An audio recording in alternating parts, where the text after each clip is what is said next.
The outcome of the conversation would decide actively the fate of many million residents of the kingdom. Not just figuratively, literally. Life and death depend on this discourse.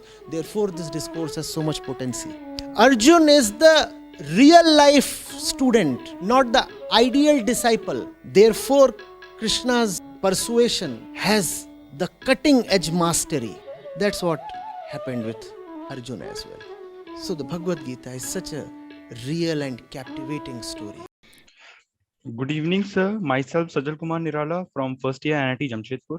And my question to you is that, is there any sense in asking questions? Because I find difficulty since every answer to a question creates more and more questions and I cannot reach to any conclusion. So what possible solution could you give to me? When you see that questions only give rise to more questions, then you must know that the way of questioning and the center of questioning probably needs to be challenged, no? So the question has to be put in a way that it challenges the questioner.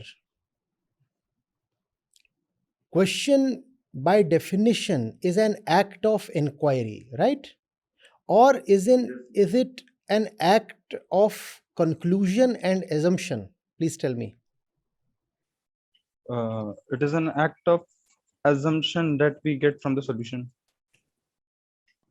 If you already have an assumption, why ask the question? Sir, like my point is that No, you first of all, you stick to the point here, please, for a while. A question, is it an act of inquiry or is it an act of sticking to your assumptions and conclusions?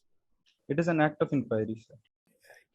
If it is an act of inquiry, then first of all, the assumption that the questioner is already all right has to be dropped. See, what does the question do? The question is often predicated on the object of the question. Predicated means dependent, founded on. You ask something about something or somebody, and in that there is a deep assumption that what is unknown is something or somebody. So I'm asking about something or somebody. That's an assumption. The assumption is the questioner is all right. The something or somebody is not all right. The questioner is sorted. The something or somebody is not sorted. That is the usual state of the question. When you are asking a question, your question says, this is unknown, so I must go into that. That is not all right, so I must probe into that. And in this way of asking, you are assuming something. There is a huge assumption. What is the assumption? The questioner is okay, so I don't need to ask about the questioner. I need to ask about this and that. But we said that questions should not be based on assumptions. But there is a huge assumption that we mostly have. So the right question is the one that challenges the questioner. The superficial questions are the ones that assume that the questioner is already okay. I don't need to ask about the questioner. I don't need to ask about the questioner. Getting it? When you get into the questioner, then the root of the question can get dissolved, and that dissolution is the solution.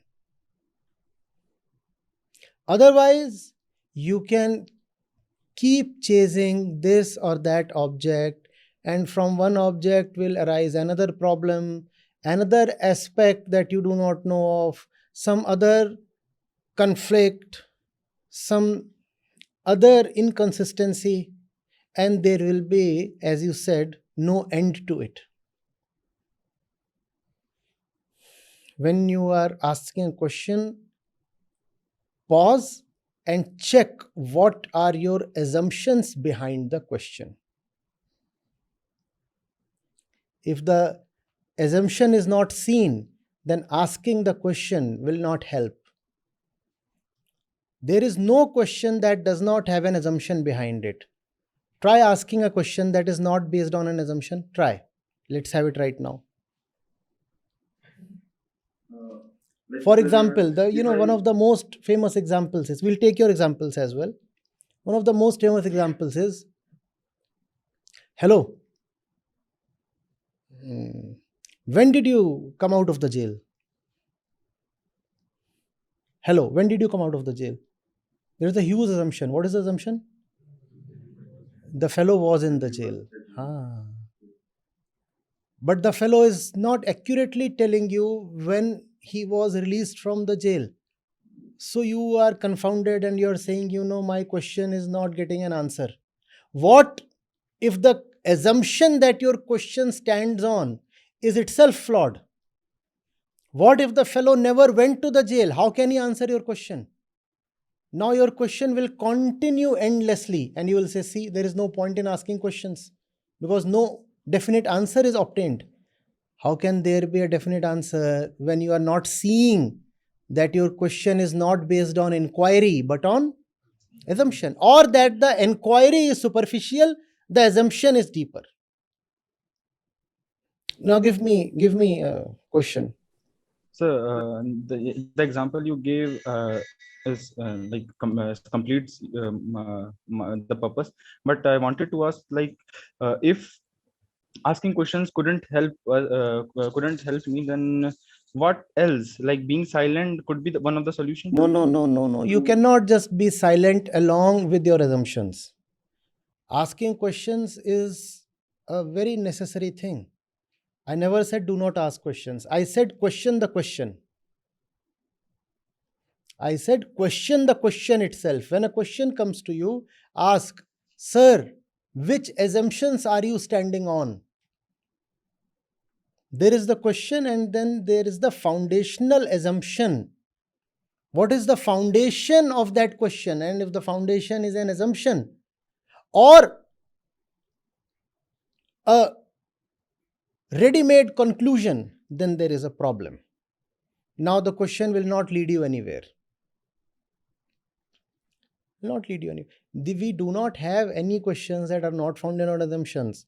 You should have accepted the exercise. Sir, what would you like to have? Veg or non-veg? What is the assumption? First of all, I am here to eat. Secondly, there can be only two categories of food, veg and the so-called non-veg. Thirdly, even if I am here to eat, I can afford eating here. You cannot ask a question without holding assumptions. In practical life, yes, you have to have those assumptions. Otherwise, you cannot practically operate. So it's okay to continue making assumptions and asking questions based on those assumptions. But when it comes to your inner self, there no assumption is welcome. When it comes to your inquiry for the truth, there you have to ruthlessly go into your mental functioning and ask, what am I assuming? It's a very, very important question to ask. What am I assuming? And if you can keep asking this question, it would be of great, great help. What am I assuming? Even the stuff that appears to you as obvious truth, mind you, it might just be an assumption.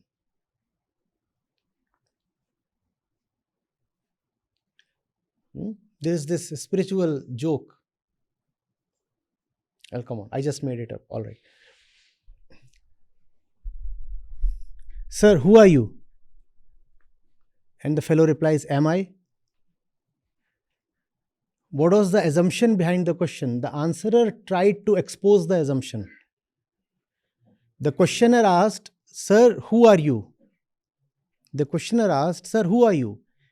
And the answerer responded to expose that even in this little and straightforward question, there still is a deep assumption. What is the assumption?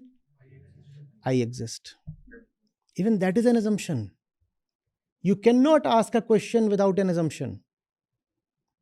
And if the question is carrying an assumption, not even carrying, if the question is standing on an assumption, how can the question ever be fruitful? Always ask, what am I assuming? What am I assuming? And let me assure you, whatever you are assuming is just an assumption. Nothing more than that. When I was in the corporate, it's a bit of a slang thing, but works. So they used to say, when you assume, you make an ass of you and me. Ass, you, me. Never assume. Dig out your assumptions. Assumptions masquerade as the truth. And because you live in them for too long, they start looking as obvious truths, axioms. So it's a good one, cheeky one. Don't let your assumptions become your axioms. Somebody just asked me yesterday, one of his wrongdoings was exposed. So he said, I feel as if I have fallen from a mountain top and my spine has been broken. I said, you're assuming that you were ever up there. There is a huge assumption and you are still being very egoistic. At most, you are admitting that you have fallen, but you are not admitting that you were never up there. That's ego for you. It's ready to admit that it has fallen and it's hurting. But it's still not acknowledging that it was never actually up there. What's the assumption? Keep asking. What's the assumption?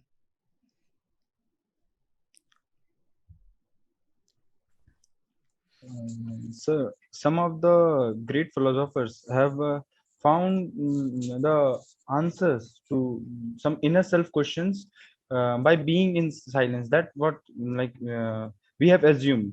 I have assumed particularly. Sir, if you are in silence, you still are. If you are in silence, you still are. So all that silence is very superficial. The noise-making entity is not the lip, but the ego. And the silence that you are talking of is the silence of the lip. The lips can fall silent and the ego can still continue to be very noisy. In fact, when you purse your lips, seal your lips, that's when the ego gets even more clamorous within.